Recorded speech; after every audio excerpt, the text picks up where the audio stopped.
Đây là những mô hình ở các địa phương khác có thể tham khảo. Trước dự báo năm 2013 sẽ còn rất nhiều khó khăn và số lượng người thất nghiệp có thể tăng lên, nên thành phố Hà Nội và công an thành phố không được chủ quan lơ là khi mà lực lượng làm từ vũ khí nóng, tội phạm vị thành niên, tội phạm ma túy vẫn đang diễn biến rất phức tạp. Thủ tướng cũng đề nghị thành phố Hà Nội cần chủ động có phương án giải quyết tình trạng khiếu kiện đông người và không để xảy ra các vụ việc phức tạp về an ninh chính trị. Cùng với việc nâng cao vai trò Ông ngoại này, ông ngoại này, Thủ tướng yêu cầu ông ngoại này. người nước ngoài các ngành nghề kinh doanh có điều kiện để đảm bảo quyền lợi cho nhân dân, nhất là trong dịp Tết Nguyên đán tới. Chị bầu trong, chị ở trong, chị bầu trong ấy, một việc,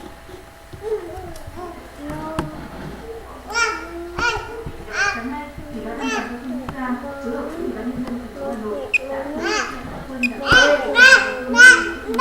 và mùa lễ hội năm 2023 đến sự và chỉ đạo của Thủ tướng Nguyễn Xuân Phúc, Chủ tịch Ủy ban An toàn giao thông quốc gia. Mục đích của buổi lễ là hướng tới mục tiêu đẩy mạnh phong trào giữ gìn trật tự an toàn giao thông, xây dựng thói quen ứng xử văn hóa, hành vi pháp luật khi tham gia giao thông của cộng đồng, nhằm hạn chế tối đa số vụ tai nạn, số người chết, người bị thương và ủn tắc giao thông. Phát biểu tại buổi lễ, Thủ tướng Nguyễn Xuân Phúc yêu cầu cái này phải triển khai rất rơi chút, một đúng là một cái này này, một cái bánh rơi, một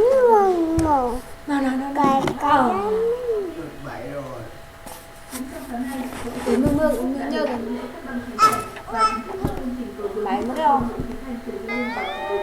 đây là cây thuộc về tập thép và mơ này